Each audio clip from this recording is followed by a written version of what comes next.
North Korea is the most closed-off, control-driven, and mysterious country in the world. It is a place where freedom is not a choice, but a privilege you are born with. Because your life is determined the moment you leave your mother's womb according to a social status system called Songbon. Imagine living in a paradox where listening to K-pop could get you executed. Yet your nuclear power allows you to instill fear in global politics. Your hairstyle must be one of 28 models approved by the state. Doctors earn a monthly salary of only $10, and large parts of the country try to survive by candlelight. This is a place where radios, televisions, and even maps show only a single version of reality dictated by the government. Today we will explore the millions who live behind the Iron Curtain of this modern feudal dynasty of the 21st century and their lives under total control. You may be shocked by what you are about to see. If we want to understand North Korea, we must first grasp the Kim dynasty at the center of its political structure. Although the country is defined as a socialist republic in its constitution, real power belongs to a unique family dynasty passed down from Kim Il-sung to his son Kim Jong-il, and ultimately to the current leader Kim Jong-un. The next heir to this dynasty appears to be Kim Jong-un's young daughter Kim Joo, who has recently been frequently highlighted in state media with the title respected. This rigid and highly personalized form of governance has penetrated even the most fundamental elements of the country.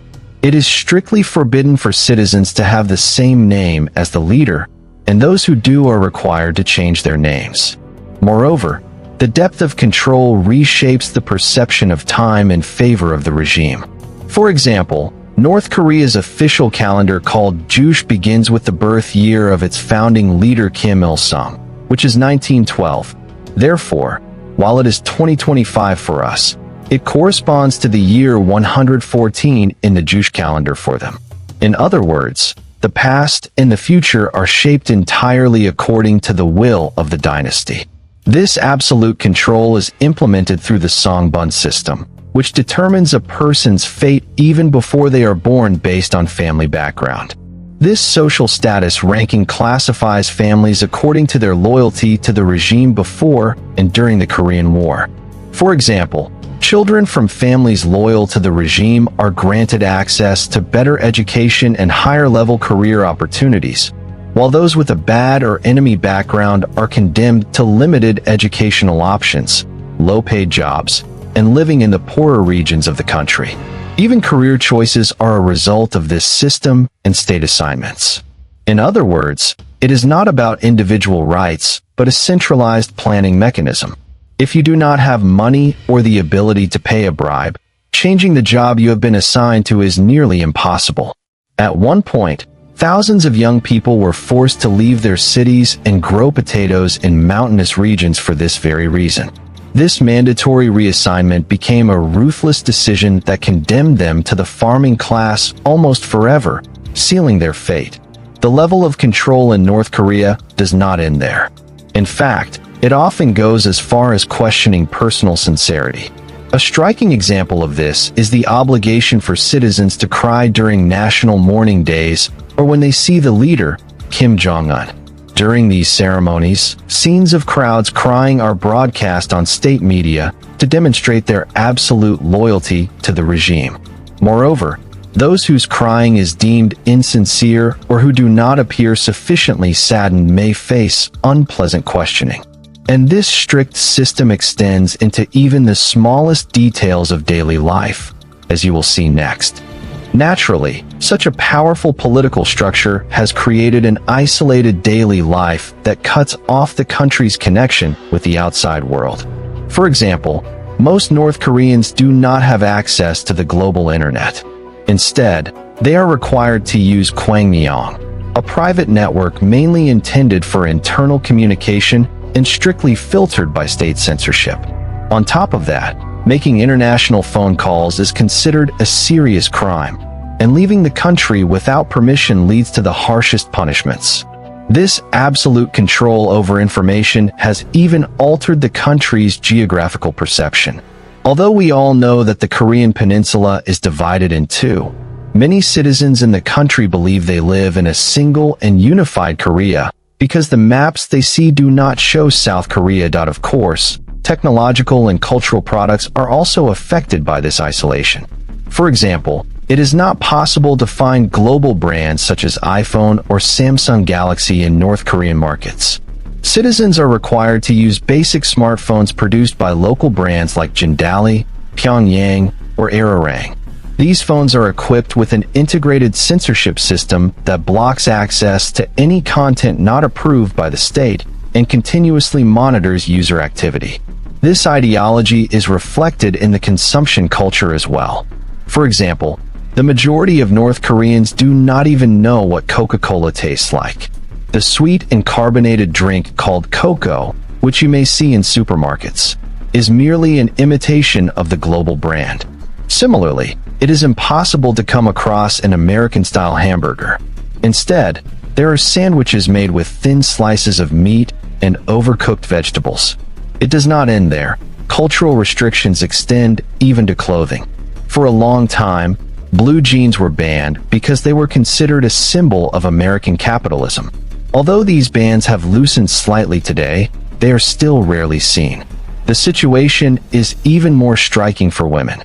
Since the country's economy focuses on defense systems and heavy industry, the production of basic consumer goods that require modern technology, such as sanitary pads or tampons, is not prioritized. As a result, women are forced to use reusable cloths, an old and primitive method. In addition, in order to increase the workforce by encouraging population growth, the government has partially concealed the existence of modern birth control methods such as condoms. So, how do people in North Korea get by with such strict rules and limited products? The monthly income of a worker in the country is shockingly low and tragic. A factory worker earns around $3 to $5 per month, while even the nation's qualified doctors receive salaries of roughly $10. Soldiers who protect their homeland settle for just a symbolic amount of a few dollars.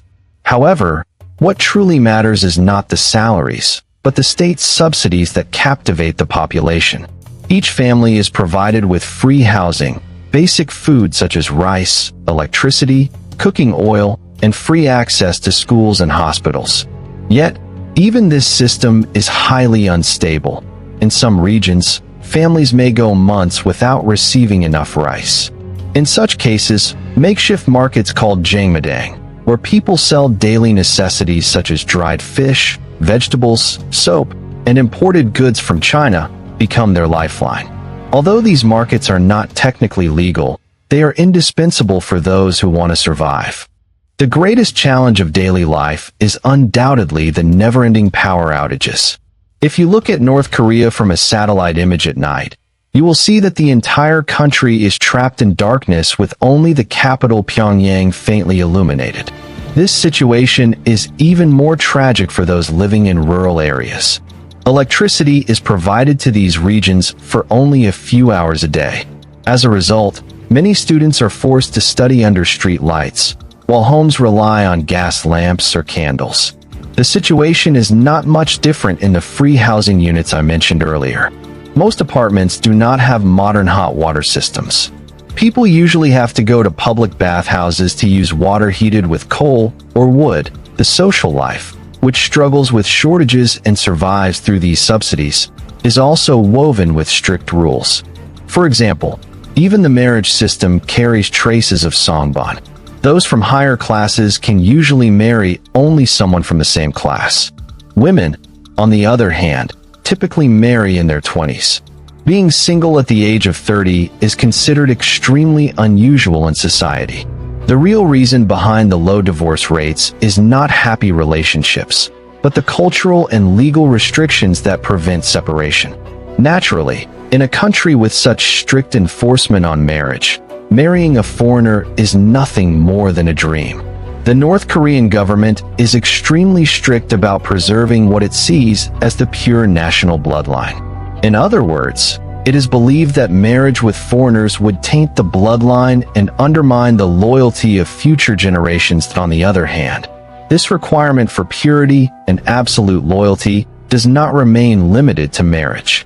It also reflects in the privilege of living in the capital Pyongyang, which serves as the ideological showcase of the regime. While almost the entire country is condemned to live in poverty and darkness, Pyongyang, home to around 3 million residents making up roughly 12% of the population, stands as the most concrete center of this strict ideology. Living here is not simply a matter of residential registration. It is a privilege granted only to those who are unquestionably loyal to the regime. Therefore, Pyongyang is both the social and geographical core of North Korea's obsession with preserving the purity of its blood and spirit. When you take a closer look at the city, you clearly see that it has been designed to showcase the power and grandeur of the regime. Pyongyang is filled with monumental structures such as the Rungrado May Day Stadium, the largest stadium in the world with a capacity of 150,000 people, and the Arch of Triumph, which stands more than 60 meters tall and is even higher than the one in Paris. The same display of grandeur also applies to the underground world of the capital. These metro stations, descending 100 meters below ground and decorated with chandeliers and marble columns, also serve as secure shelters in the event of conflict or war. Urban transportation in Pyongyang, however, reveals the contrast between the city's extravagance and the country's true economic reality. For example, unless you are an official or have very special connections, owning a car is nearly impossible. Only those individuals can enjoy such a luxury. Ordinary citizens use bicycles or rely on extremely crowded buses and trams that date back to East German trains to get to school or work. On the other hand, since car traffic in the capital is very limited, there are no traffic lights at intersections. Instead, specially selected female traffic officers are assigned to manage the flow. These officers, wearing blue uniforms and white boots, are usually chosen from unmarried women between the ages of 16 and 26 who meet specific height requirements. This practice is seen as part of the government's effort to enhance the visual image of the city. In Pyongyang, the day begins around 6 o'clock in the morning with revolutionary songs broadcast through loudspeakers.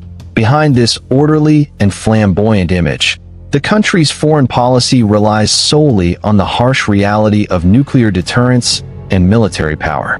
No matter how tightly North Korea maintains internal control, its power beyond its borders is taken extremely seriously on a global scale. Since 2006, the country has conducted successful nuclear tests, and in 2017, it proved that one of its bombs was far more powerful and destructive than the one dropped on Hiroshima, causing global concern.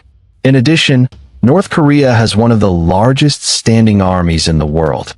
With a regular force of 1.3 million soldiers, approximately 5.7 million workers and peasants, Red Militia members, and 600,000 reserve troops. It can mobilize nearly 8 million people in an emergency. This massive scale is possible only due to mandatory military service laws. Men are required to serve for up to 10 years and women for up to 7 years. This service is even incorporated into school curricula through training such as shooting practice and hand grenade exercises in primary and secondary education. North Korea shows this strict face not only to its own people, but also to visitors from abroad. For example, if you want to visit the country, your entire travel itinerary is carefully monitored by local guides. It is strictly forbidden to leave the group or to explore on your own. You are only allowed to shop in stores that have been specifically designated for foreigners. For a standard 5-day tour package, you must pay an average of $1,000 to $1,500. If you want to buy an international 3G SIM card, you will need to pay a high fee.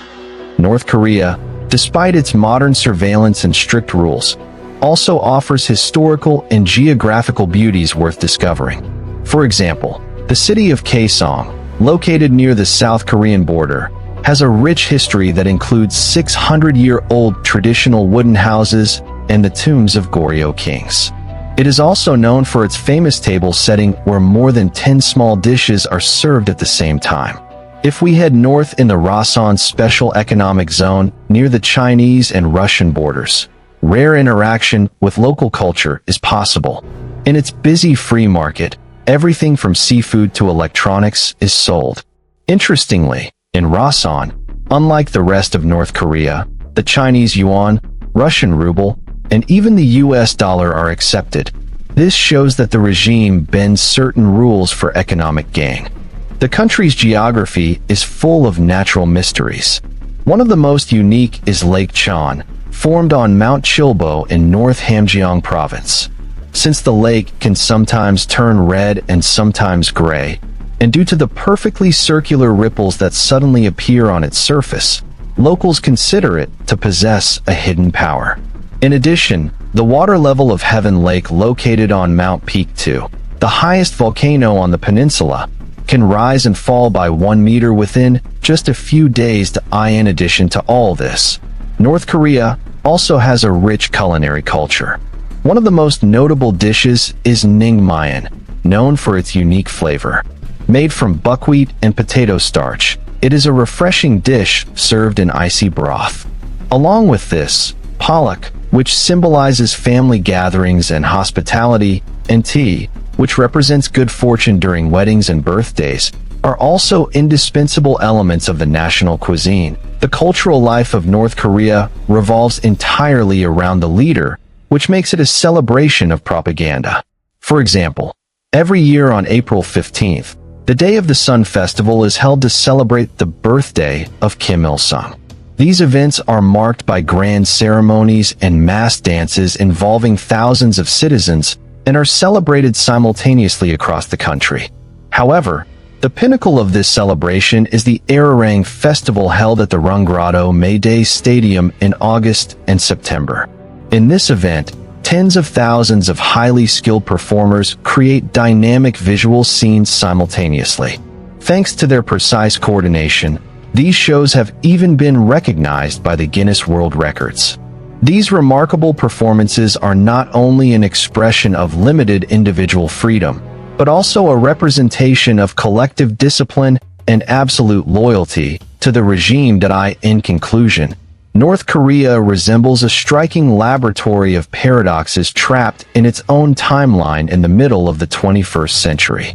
Here, it is not who you are, but where you come from that determines your fate. People who try to survive on a monthly salary of $10 also struggle to hold on to life with inadequate state support. On one side, extremely powerful nuclear missiles light up the sky. On the other, children study by candlelight because the power is constantly cut. Freedom of expression, and justice are concepts people whisper about quietly out of fear. So, will the silent cries for freedom of the North Korean people ever be heard? Or should those who speak the loudest be them or us? And really, how free are we, the ones living outside these walls?